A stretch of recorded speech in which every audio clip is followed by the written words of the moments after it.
Hey everyone, it's Jason, and welcome to another Final Girl unboxing. This is for Carnage at the Carnival, starring Geppetto the Puppet Master, featuring the Carnival of Blood.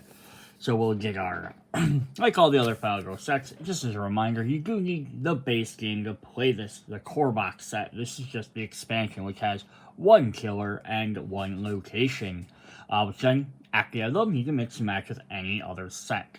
It's really cool. Each one has solo horror survival game.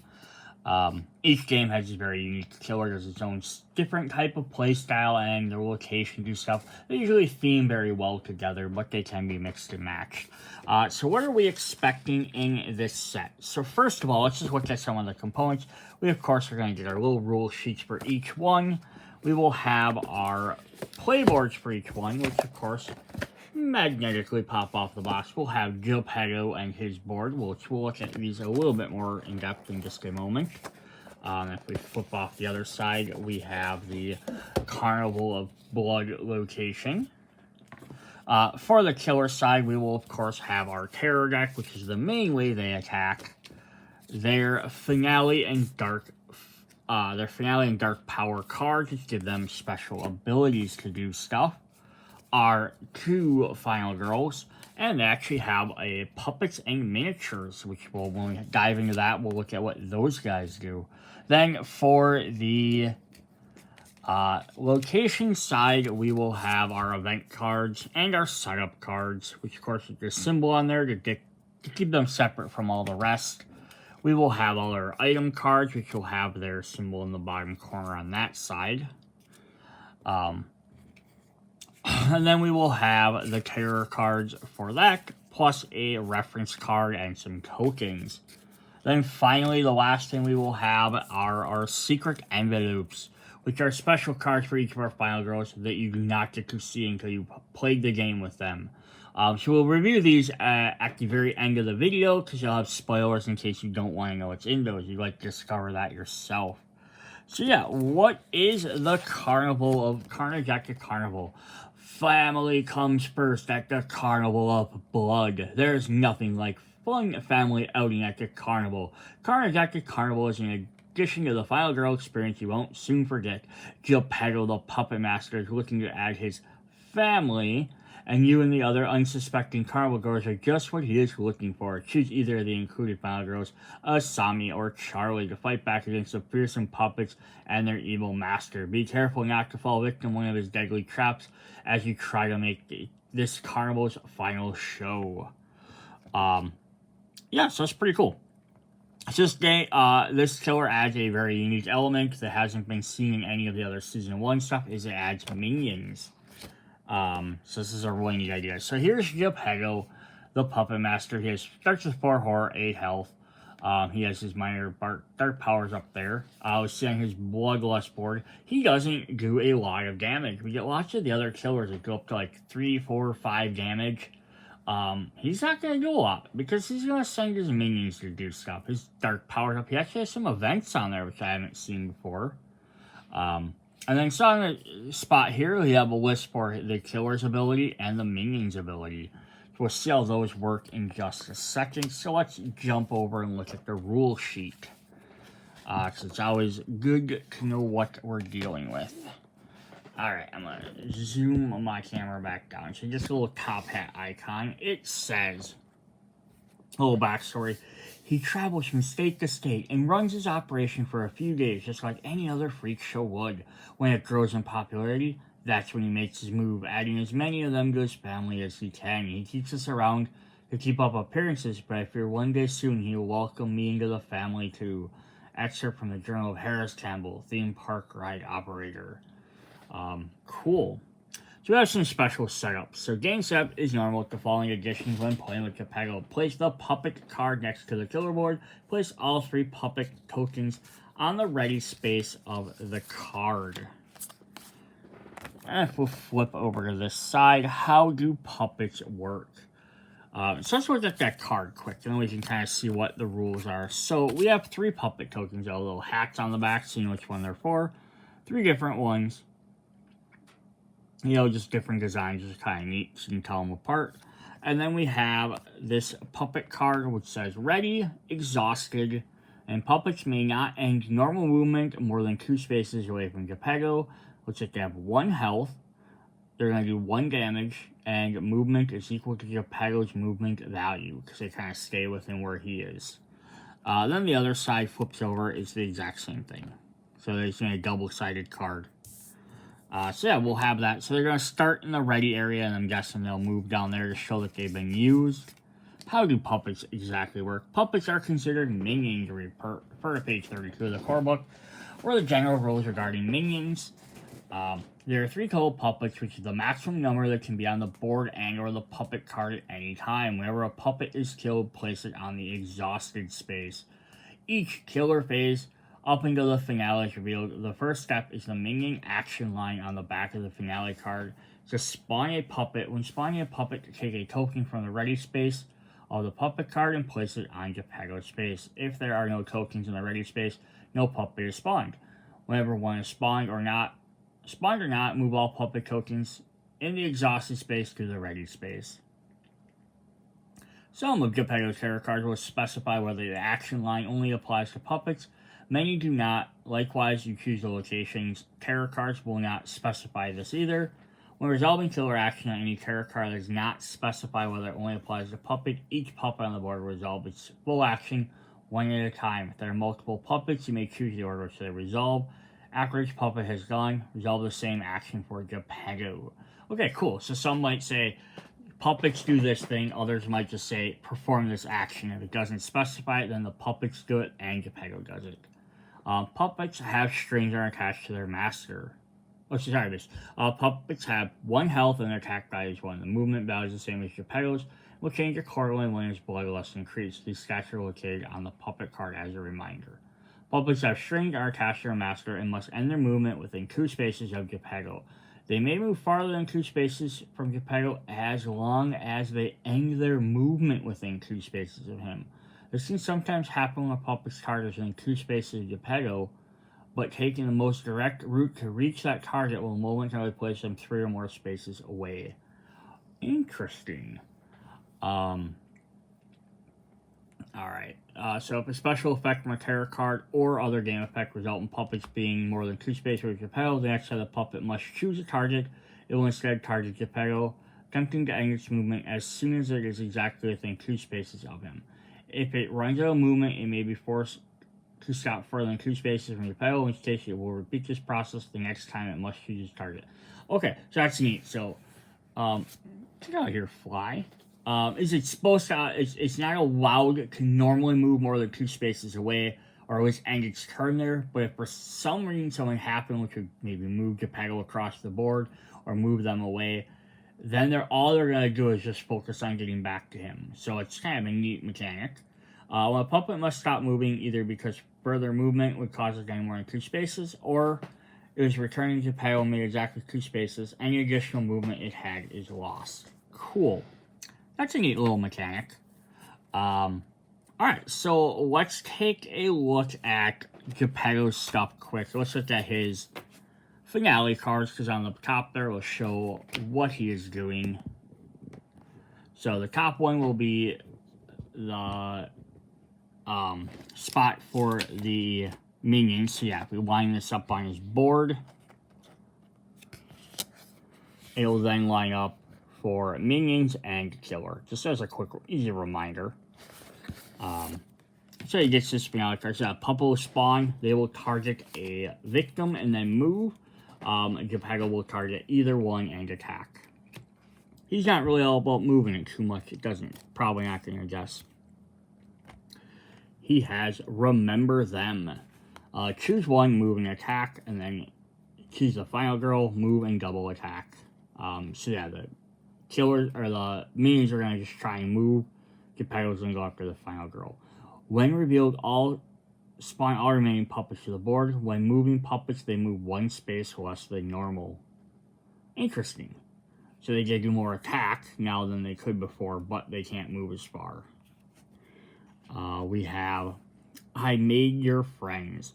Both of them, the minion and killer, will Target the final girl, move, and attack. During the killer phase, the victims act as puppets. But all other times, they still act as normal victims. You may attack and kill victims if you wish, increasing bloodlust as normal. Interesting. So, like, during the killer phase, they're all victims. You can opt to try and kill them so they don't get to do extra damage to you, but then it's always going to be bad. Crazy. And then no strings attached. Choose one, move and attack, and then choose move twice and attack. Puppet movement no longer bound to Geppetto. They can move anything, no restriction. When moving puppets, they move one space more than normal.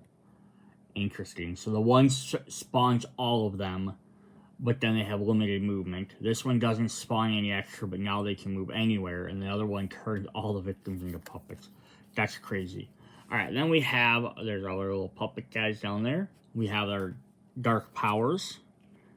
So we have Immortal Master.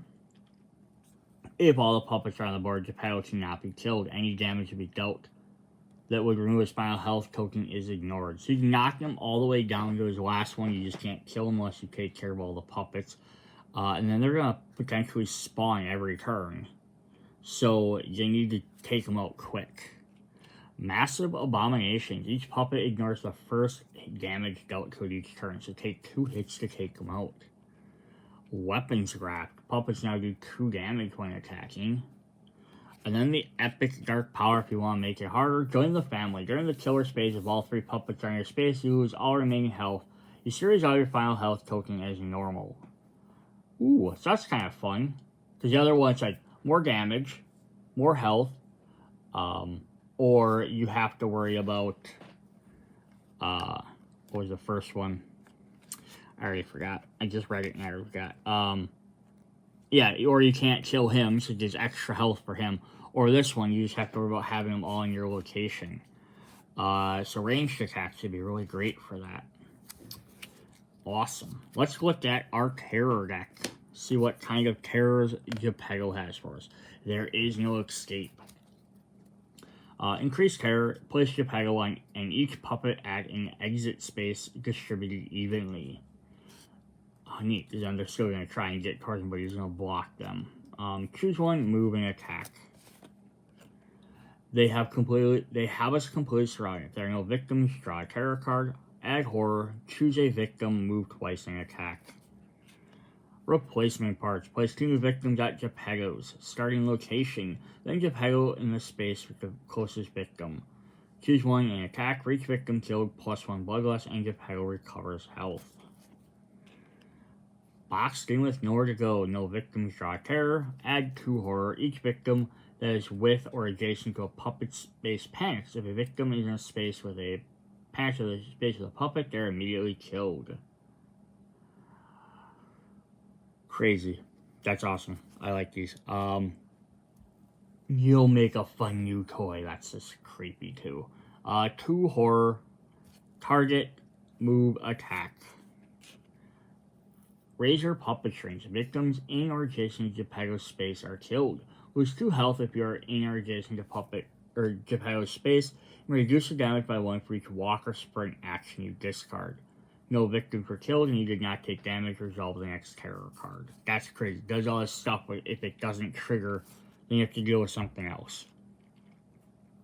Make or break. Roll a die. You must lose health equal to half the results or kill that many victims. Master Showman. Place Geppetto in your space. Place a puppet in each adjacent space available. Then target and kill. Attack. Bring her to me. The closest puppet to you targets the final girl, moves and attack. If you're damaged by the puppet, move 1 space closer to Geppetto. If you are in Geppetto's space, or there are no puppets in your space, discard this card. Otherwise, resolve this entire card again. So wait. The puppet closest is going to try and move you to attack. If they damaged you, you're going to move 1 towards Geppetto. If they don't damage you, that's fine. But then it says if you're in Geppetto's space or there are no puppets in your space, discard this card. Otherwise, resolve this thing. So if there's Geppetto's space,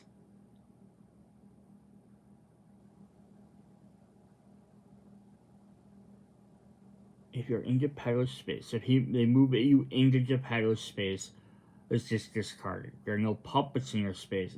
So if they can't move to you, so yeah, if they have you like lined up, they could attack you, then hit you, then attack you, and keep pushing you on. That's crazy. They're coming from everywhere. Roll a die. If the result is less than the horror level, spawn the remaining puppets, regardless of status in Geppetto's space. Puppets only get to target you, move twice, and attack. Endless maddening laughter. Laughter rings out with each adjacent space to you. All victims in the spaces panic. Victims in space of an enemy are killed. If you're in a space with or adjacent to Geppetto, lose health equal to his attack value. If no victims are killed, you need not take damage. Resolve the next terror card. I don't like these. Like, basically, it's like, if you manage to avoid all these steps, then just take a different horror card instead of being like, I got a pass because I happen to not take damage. Dear Lord, those are our friends. Choose one.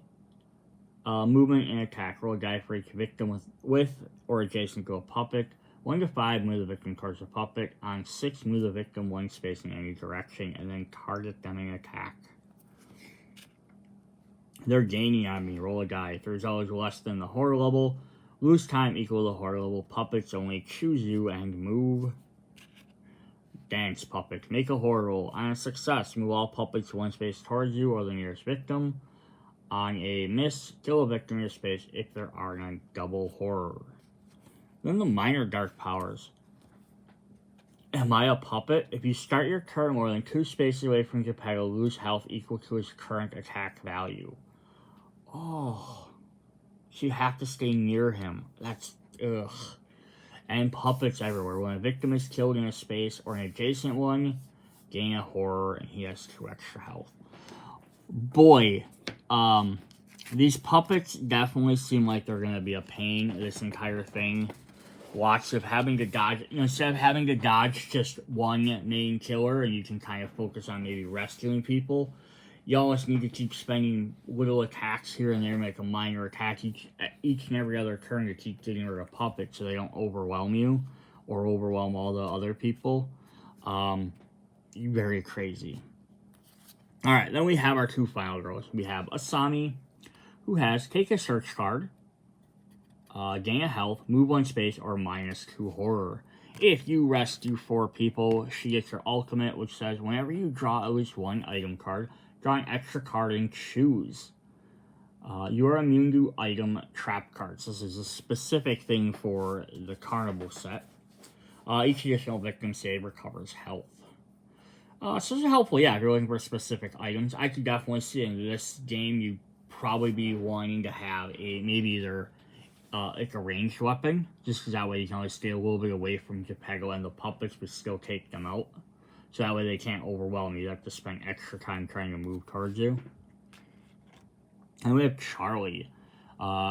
Remove horror, move 1 space, +2 time, remove horror, and remove horror. Her ultimate ability is, during the action phase, you may lose 3 health to take a critical blow action card directly into your hand. For each additional victim save received extra time. So this could be very helpful if you're surviving towards the end of the game, you're doing decent on health, and you rescue that last person. You could, at any point, just spend that 3 health to pick up the last thing and do a big attack right towards the end.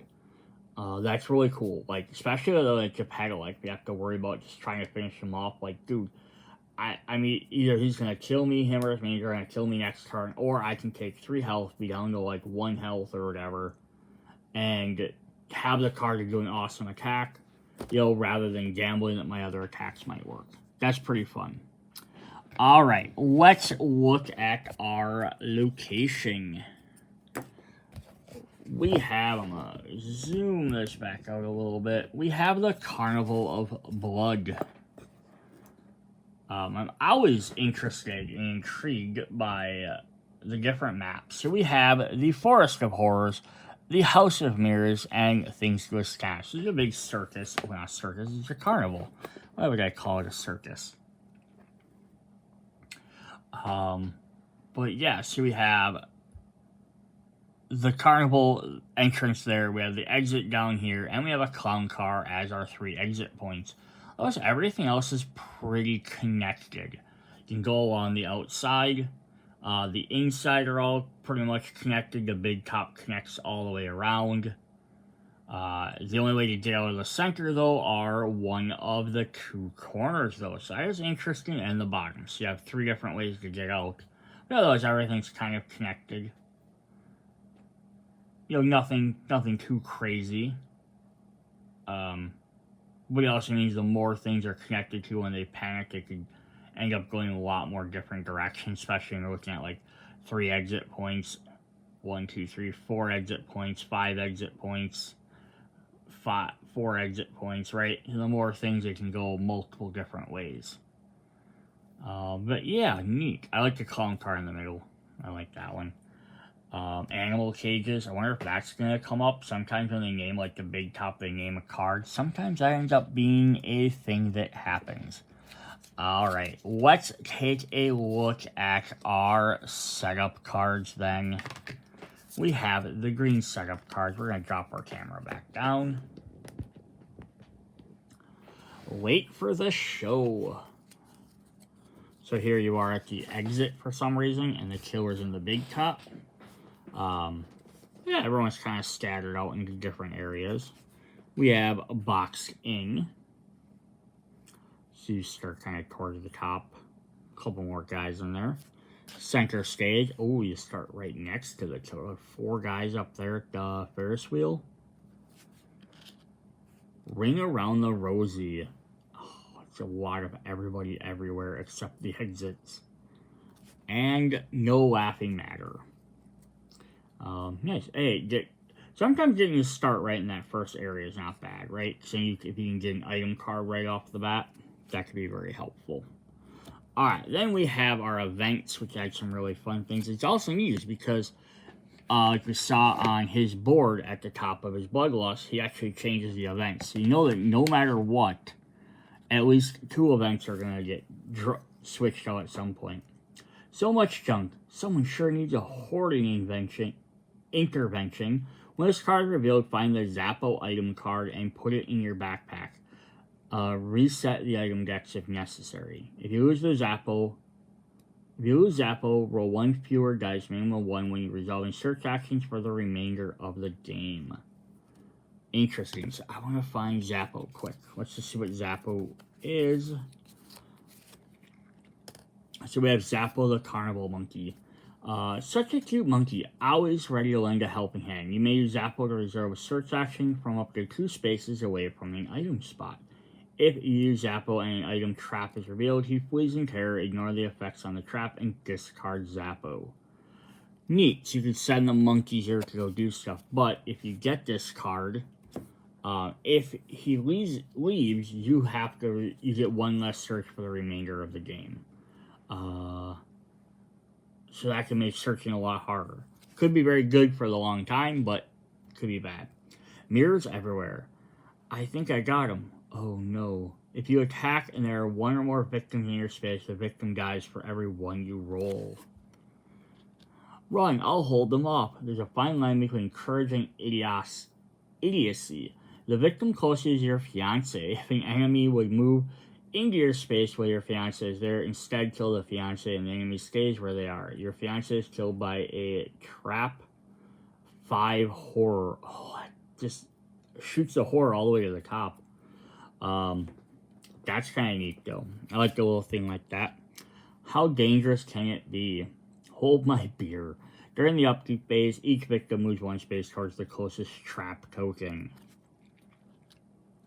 Did you follow me here? Why do you always tag along? Place 4 new victims on the big top. 1 of them is a special victim who is your plucky younger sibling.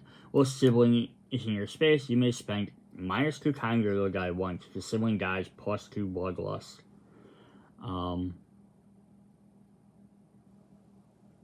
Yeah, it's kind of neat. So the special victims are giving you a little extra help, but they also have big consequences. Clowns everywhere. Did I just hear a honk? During the upkeep phase, victims in the big top and any adjacent spaces panic. If they panic, if they have an enemy, they're immediately killed. The animal pack. Lions, tigers, and bears. Oh my. Each time the horror level increases, roll a number of dice equal to the new horror level and do the following. For each success, you may move a victim of your choice one space. For every 2 dice that are not a success, kill 1 victim. That's nuts. Full moon. I haven't heard that howl since the old country. The victim furthest you as the world's hairiest man is actually a werewolf. The werewolf will not follow you and cannot be targeted, saved, or killed. During upkeep, panic the werewolf. He does 2 damage to 1 target in a space according to the following priority. Victim, you, minion, killer. I like that. It's kind of neat because that way you've got like a chaotic element to the game. We have our first token. It's not real. These are special effects are crazy, and that actually looked like a corpse. We get this skull token. Place 4 new victims in the House of Mirrors. Place a skull token at the Forest of Horrors. Any victims at or moving into the forest are immediately killed. Oh, it's like shuts down the Forest of Horrors, which is in the bottom corner. So yeah, it's kind of neat to have some of these like this that shut off one of your item locations. Then we have employee transport. It should be this little token there, which is the golf cart. Looks like someone left the keys in this cart. Place a golf cart token up to any of the 4 corner spaces. During the upkeep, you and up to 2 victims in a space of the golf cart may drive up to 2 spaces. But the golf course must stay on the outer path. If the golf course is driven into space with an enemy, you discard it and do 3 damage to that enemy. That's neat. So you can put it on one of the outside areas and then drive around. But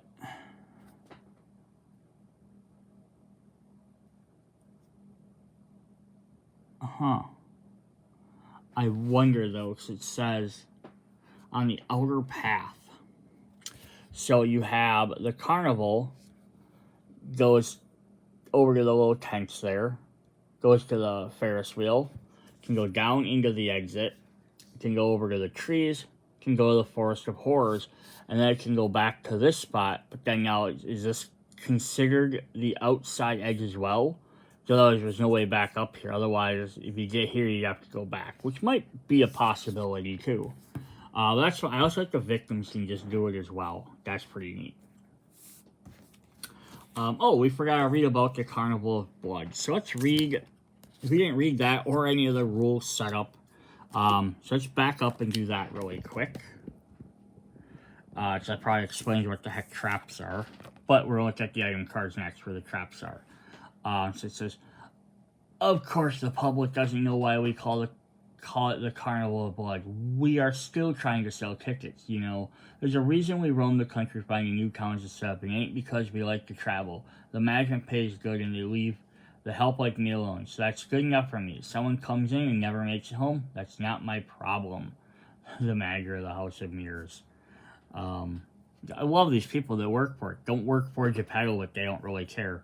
Special setup as normal. Set the 3 item trap cards aside and shuffle the remaining item cards. Deal out 3 decks of 2 item cards face down, and then randomly add 1 trap card face down, and then shuffle the 3 decks separately. Deal out 1 item card face up on the top of each deck. Return the unused to the location. Okay, so you'll still have your 12 cards. So instead of making 4 decks each, you'll make a deck of 2.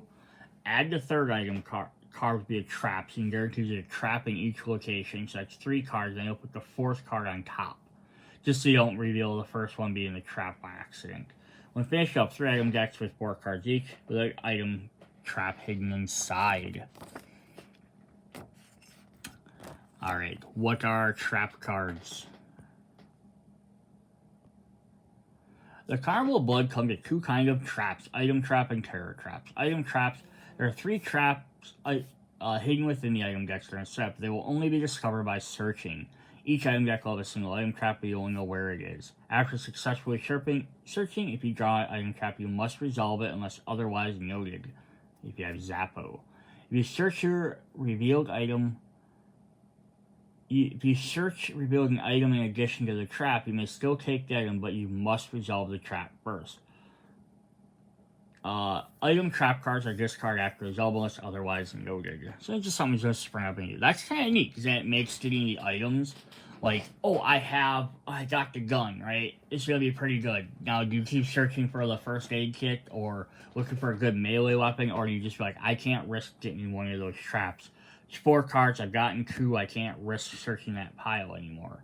So it's kind of interesting. So it hurts you from trying to search one. Or if you spring one right away, then you know the rest of it's empty. There are 3 terror traps in the Carnival of Blood terror deck. They may be revealed during the killer phase when the terror card is drawn. When a terror trap is drawn, resolve it like with any other terror card. When the terror trap instructs you to place the accompanying trap token, place it in your current space. The effect of the trap occurs immediately and applies to you and any victim in your space. Victims are always killed, but each trap affects you differently. Refer to the reference card for each effect. After resolving the trap effect, finish resolving the terror trap card and then discard as normal. Trap tokens are not discarded and remain on the board for the rest of the game. Each time your victim enters a space, apply the effects accordingly. Enemies are not affected by trap tokens for any reason and completely ignore them. Awesome. So, like, now I know you're worrying about trying to run around and dodge these puppets and this guy trying to kill you. You also have to worry about traps potentially taking you out as well. Alright, let's take a look at those item cards. Let's jump in. We already saw Zappo, but we'll jump in. We have a throwing axe. I'm about to ask them to leave me alone. 0 to 1 range. You may use this to attack an enemy in adjacent space. If you do, discard after resolving the attack. Cool. So if you need to get a little bit of distance. Super lucky dice. Luck be my lady tonight. Use this to reroll any or all the dice. Then roll the dice. Roll 1 die and do the following. 1 to 4, discard this card. 5 to 6, keep it. Ooh, that's fun. The Knife Bandolier. I feel like this is too many knives. Nah, no such thing. Has 4 uses. When using Knife Bandolier, you may divide the damage as you choose between any enemies within range.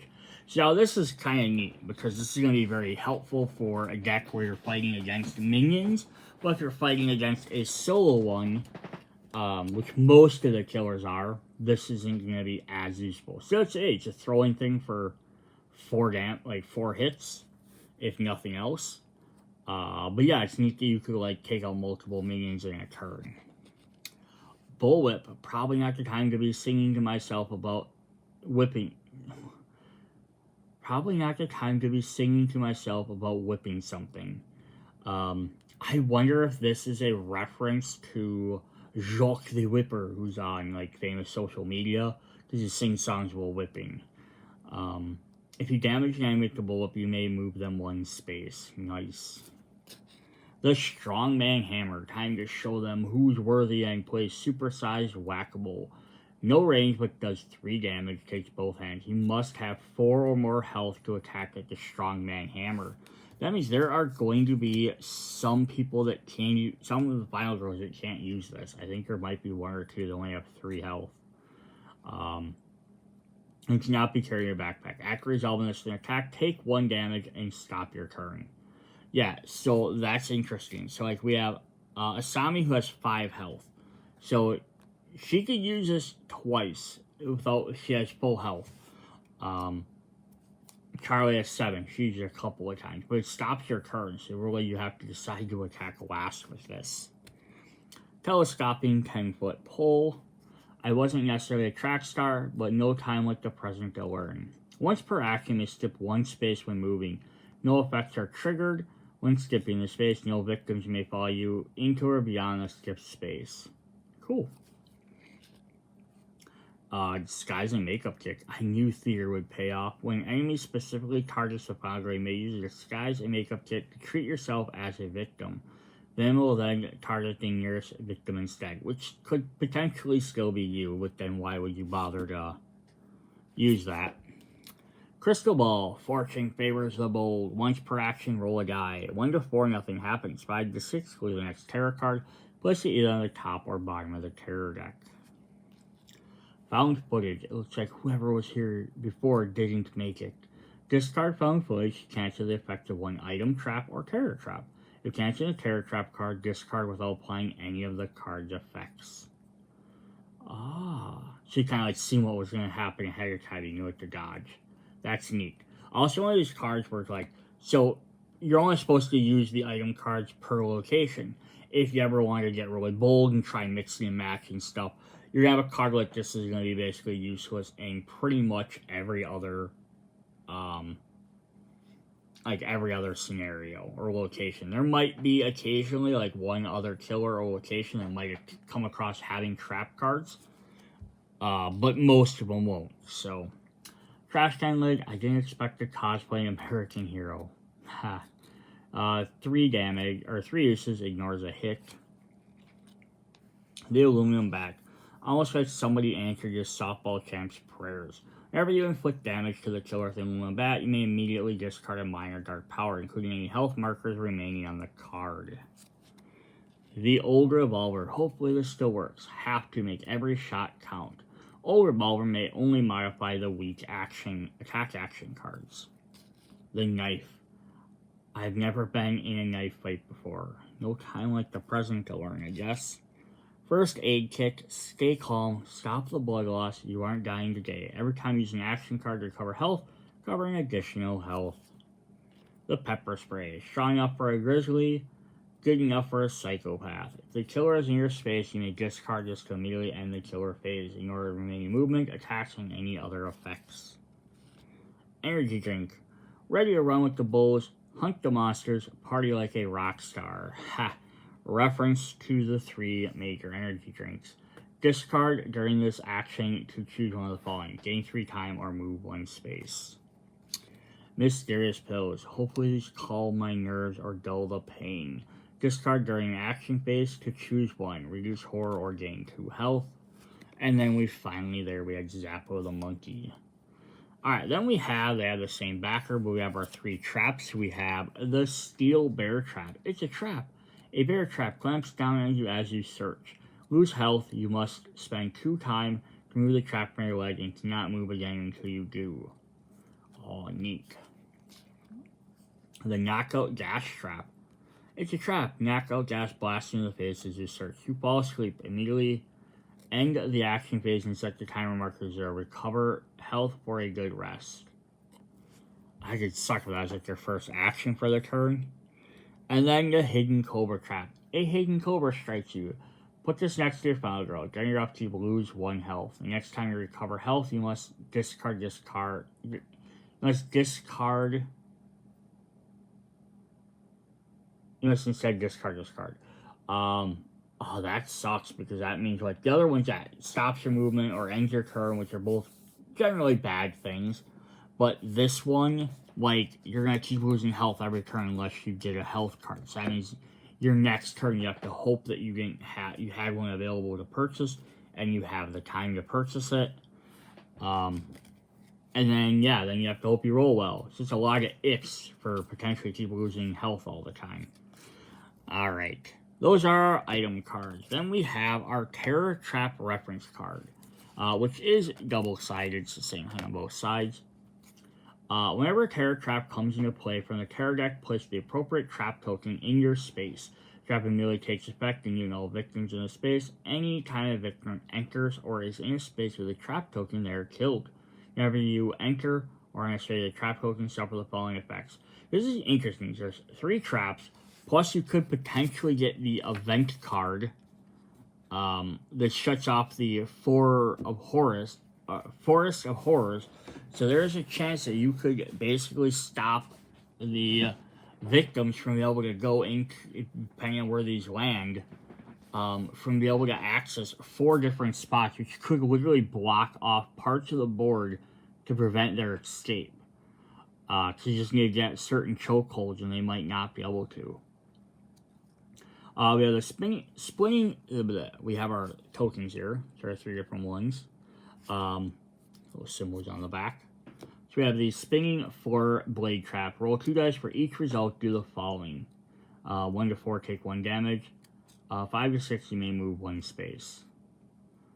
Rope Trap, discard 1 action card at random, and Acid Pitfall Trap, lose 1 health. So not like terrible, but they're still gonna suck. Alright, our horror cards are how many? How can there be so many traps? If there are no item trap cards in the item discard pile, draw the next terror otherwise. Take all face down cards from the item decks and discard all item trap cards, shuffle them together. Then evenly distribute them back to the item decks and place the face up items back on top. Oh, that sucks. Yeah, put the trap cards back in. Target, move, attack, gain a horror. How did a tiger get loose? If no victims, draw the next terror card. All victims panic. Target a victim, move, attack. Do the following for the animal cages. Space.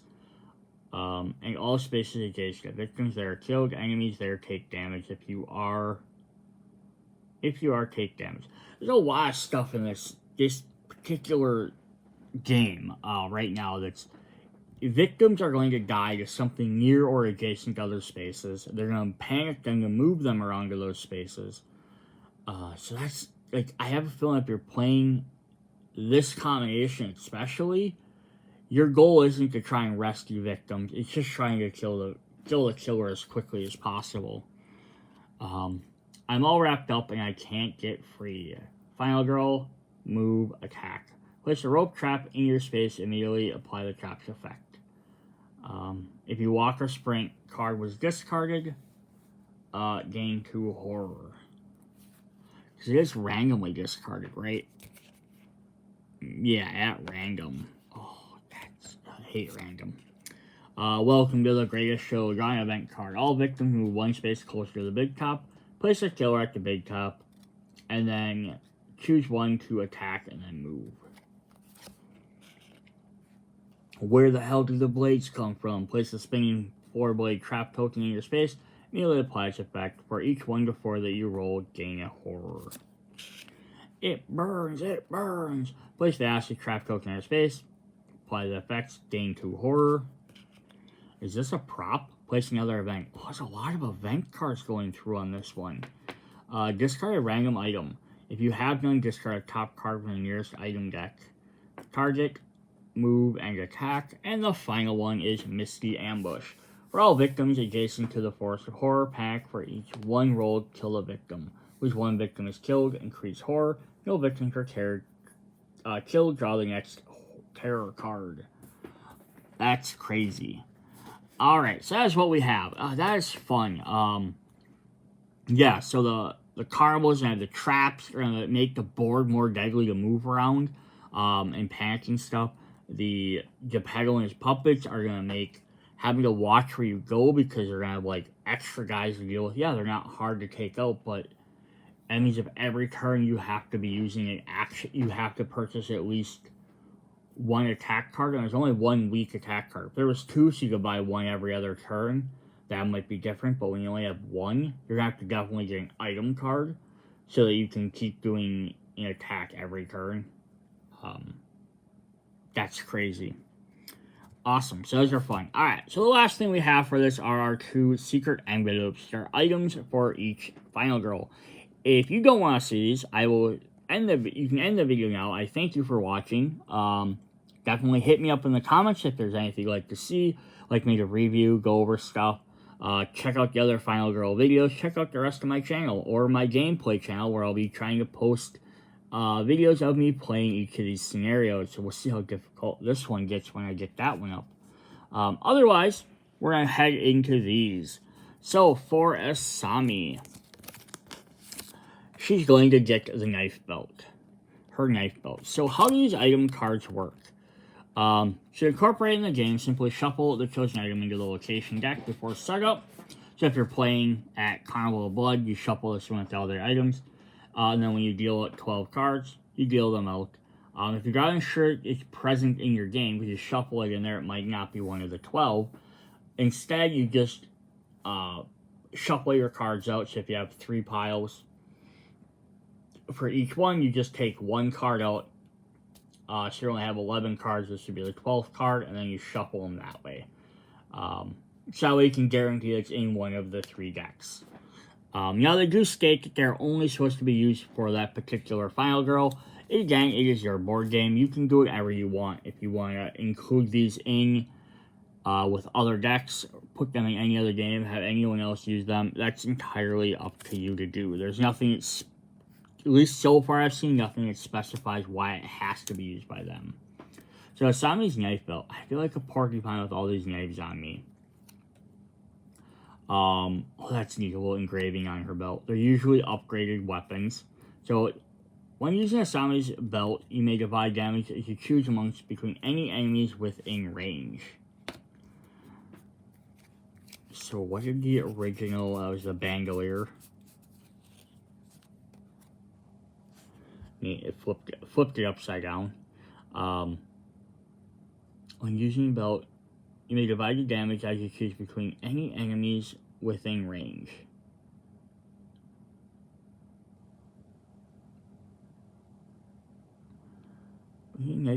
Oh, it gets rid of the uses. I was like, what's the difference there?